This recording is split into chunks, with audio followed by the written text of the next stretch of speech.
इस वीडियो में हम बताएंगे कुछ बायोलॉजी के इंपॉर्टेंट क्वेश्चन जो कि बोर्ड एग्जाम में 100% पूछे जाएंगे ये क्वेश्चन। तो ठीक है, तो इस वीडियो में लास्ट तक बने रहिएगा। अगर वीडियो अच्छी लगी तो लाइक कर देना, चैनल को सब्सक्राइब कर देना।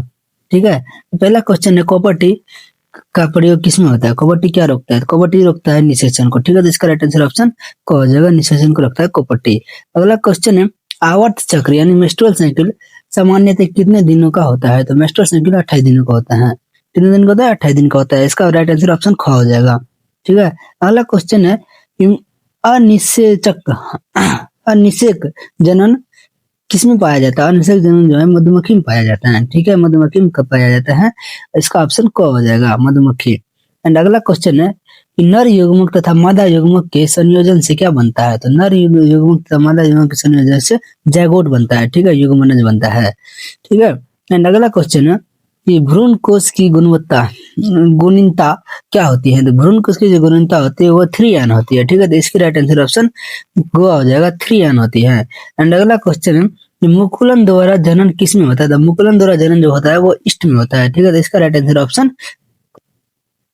एंड अगला क्वेश्चन है कि स्त्री दल चक्र बना होता है। तो स्त्री दल चक्र जो बना होता है स्टीमा यानी स्टीमा स्टाइलिस और ओवरी, ये तीनों से बना है। तो स्त्री दल चक्र, तो इसका राइट आंसर ऑप्शन घ हो जाएगा, इनमें से सभी। ठीक है, स्टीमा स्टेलिस और ओवरी तीनों से बना होता है स्त्री दल चक्र। ठीक है, एंड अगला क्वेश्चन है मेंडल ने प्रतिपादित किया था। तो मेंडल ने आनुवंशिकी का नियम प्रतिपादित किया था। ठीक है, मेंडल ने आनुवंशिकी का नियम प्रतिपादित किया था। तो इसका राइट आंसर ऑप्शन ख हो जाएगा।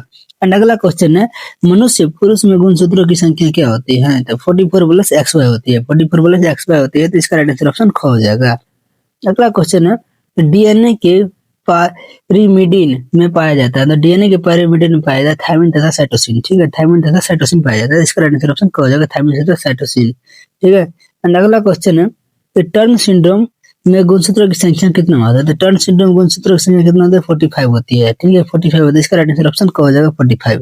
एंड अगला क्वेश्चन है ओपेरॉन मॉडल क्या प्रतिपादित करता है, प्रदर्शित करता है? तो ओपेरॉन मॉडल जो प्रदर्शित करता है जीन का रेगुलेशन प्रदर्शित करता है। ठीक है, तो इसका राइट आंसर ऑप्शन घ हो जाएगा।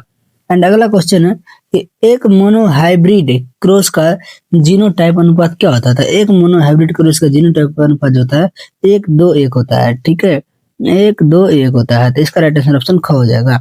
एंड अगला क्वेश्चन है एड्स का कारक क्या है? तो एड्स का कारक जो है वो है HIV। ठीक है, HIV विषाणु होता है। ठीक है, एड्स का कारक HIV। राइट आंसर ऑप्शन ख हो जाएगा, ग हो जाएगा।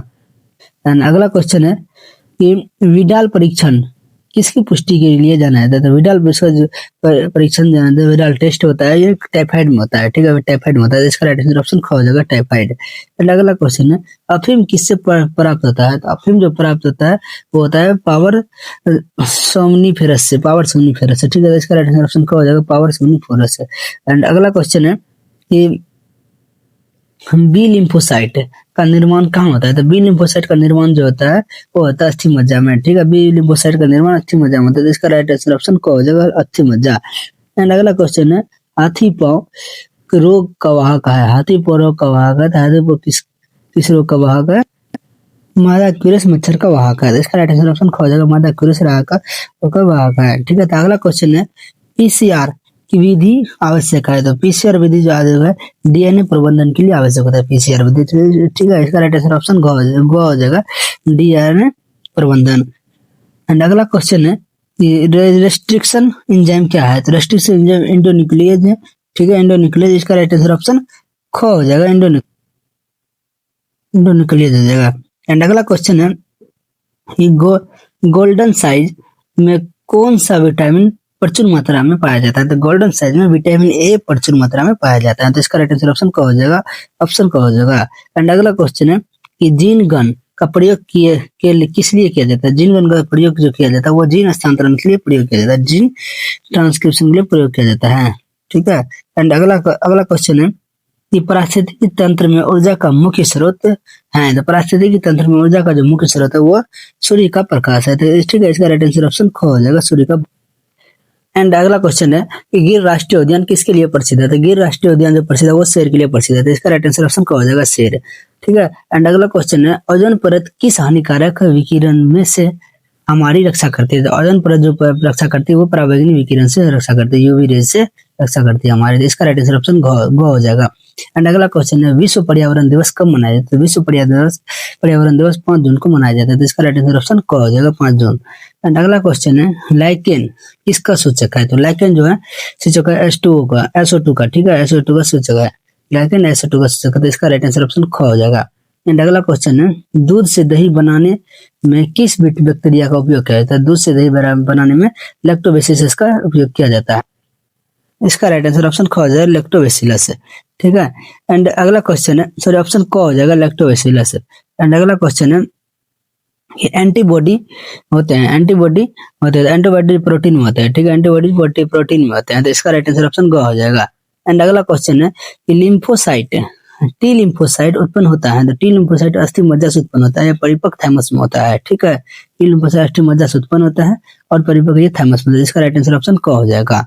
एंड अगला क्वेश्चन है कि मनुष्य में हाथी पांव रोग किसके द्वारा होता है। तो मनुष्य में हाथी पांव रोग जो होता है वो होता है वेचूरिया ब्रेन कैप्टाई के द्वारा होता है। तो इसका राइट आंसर ऑप्शन क हो जाएगा वेचूरिया ब्रेन कैप्टाई, ठीक है। तो इसका राइट आंसर।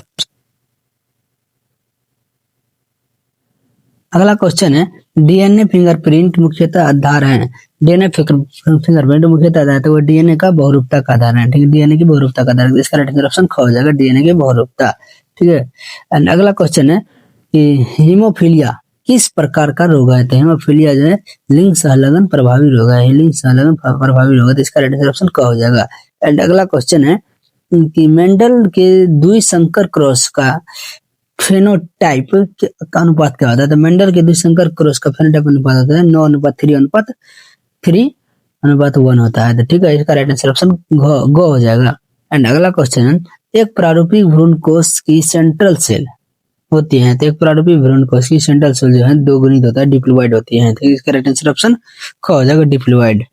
एंड अगला क्वेश्चन है कि लीची का कौन सा भाग खाया जाता है। लीची का जो है एरियल खाया जाता है, लीची का एरियल वाले भाग यानी बीज खाया जाता है। तो इसका राइट आंसर ऑप्शन क हो जाएगा बीज खाया जाता है। एंड अगला क्वेश्चन है एगारोज जेल किससे प्राप्त किया जाता है। तो एगारोज जेल जो है समुद्री घास से प्राप्त किया जाता है। एगारोज जेल समुद्री घास से प्राप्त किया जाता है। इसका राइट आंसर ऑप्शन क हो जाएगा। एंड अगला क्वेश्चन है बायोगैस में मुख्य रूप से कौन सी गैस होती है। तो बायोगैस में मुख्य रूप से methane, carbon dioxide, hydrogen sulphide ये तीनों होता है। तो इसका राइट आंसर ऑप्शन ग हो जाएगा तीनों, ठीक है। एंड अगला क्वेश्चन है कि परागकण का बाहचोल किसका बना होता है। तो परागकण का जो बाहचोल बना होता है वो स्पोरोपोलिन का बना होता है, स्पोरोपोलिन का बना होता है। तो इसका राइट आंसर ऑप्शन ग हो जाएगा स्पोरोपोलिन। एंड अगला क्वेश्चन है इंसुलिन की दो चेनें आपस में किस बंध द्वारा जुड़ी होती है। तो इंसुलिन की दो चेनें आपस में किस बंध द्वारा जुड़ी होती है, वो जुड़ी होते हैं डाइसल्फाइड बंध द्वारा, ठीक है, डाइसल्फाइड बंध द्वारा। इसका राइट आंसर ऑप्शन ग हो जाएगा। एंड अगला क्वेश्चन है अनुलेखन की प्रक्रिया में कौन सा एंजाइम भाग लेते हैं। तो अनुलेखन की प्रक्रिया में जो आरएनए पॉलीमरेज भाग लेते हैं, आरएनए पॉलीमरेज भाग लेते हैं। तो इसका राइट आंसर ऑप्शन ख हो जाएगा आरएनए पॉलीमरेज। एंड अगला क्वेश्चन है बीटी कपास या बीटी बैगन किस तकनीक से बने हैं। बीटी कपास जो आनुवंशिकी इंजीनियरिंग से बने होते हैं, जेनेटिक इंजीनियरिंग से बने होते हैं। तो इसका राइट आंसर ऑप्शन ख हो जाएगा जेनेटिक इंजीनियरिंग। एंड अगला क्वेश्चन है पारिस्थितिकी तंत्र यानी इकोसिस्टम शब्द का सर्वप्रथम प्रयोग किसने किया था। तो इकोसिस्टम शब्द का सर्वप्रथम जो प्रयोग किया था वो कहता है एजी टेंसलेन। तो इसका राइट आंसर ऑप्शन क हो जाएगा एजी टेंसलेन ने किया था। अगला क्वेश्चन है अम्ल वर्षा का मुख्य कारण क्या होता है। तो अम्ल वर्षा का वायु प्रदूषण मुख्य कारण होता है, ठीक है, H2NO2 होता है, अम्ल वर्षा में पाया जाता है। अगला क्वेश्चन है कि परखनली शिशु यानी टेस्ट ट्यूब बेबी के लिए कौन सी तकनीक अपनाई जाती है। तो परखनली शिशु के लिए IVF इंट्रो यानी इंट्रो इन विट्रो फर्टिलाइजेशन अपनाया जाता है। तो इसका राइट आंसर ऑप्शन क्या हो जाएगा इन विट्रो फर्टिलाइजेशन। एंड अगला क्वेश्चन है कि सहलगनता यानी लिंगेज का सिद्धांत किस वैज्ञानिक ने दिया है। तो लिंगेज का सिद्धांत दिया था TH मॉर्गन ने, TH मॉर्गन। तो इसका राइट आंसर ऑप्शन ख हो जाएगा TH मॉर्गन, ठीक है, ऑप्शन ख हो जाएगा। एंड अगला क्वेश्चन है कि अम्ल वर्षा का pH मान लगभग कितना होता है। तो अम्ल वर्षा का pH मान लगभग 5.6 से कम होता है, ठीक है। तो इसका राइट आंसर ऑप्शन ख हो जाएगा 5.6 होता है। एंड अगला क्वेश्चन है डीएनए के एक पूर्ण घुमाव यानी हेलिक्स की लंबाई कितनी होती है? तो डीएनए के एक पूर्ण घुमाव हेलिक्स की लंबाई होती है 34 ए नोट। ठीक है, 34 ए नोट होती है। इसका राइट आंसर ऑप्शन को हो जाएगा, 34 ए नोट होता है। अगर अगला क्वेश्चन है कि भारत में हरित क्रांति के का जनक किसे माना जाता है? तो भारत में हरित क्रांति का जनक जो माना जाता है एस स्वामीनाथन को माना जाता है, एस स्वामीनाथन को माना जाता है। अगला क्वेश्चन है जनसंख्या का अध्ययन क्या कहलाता है? यानी स्टडी ऑफ पॉपुलेशन क्या कहलाता है? तो क्या कहलाता है आप लोग बताओगे, ठीक है। इसका राइट आंसर कमेंट में देना है। तो आज के लिए इतना ही, मिलता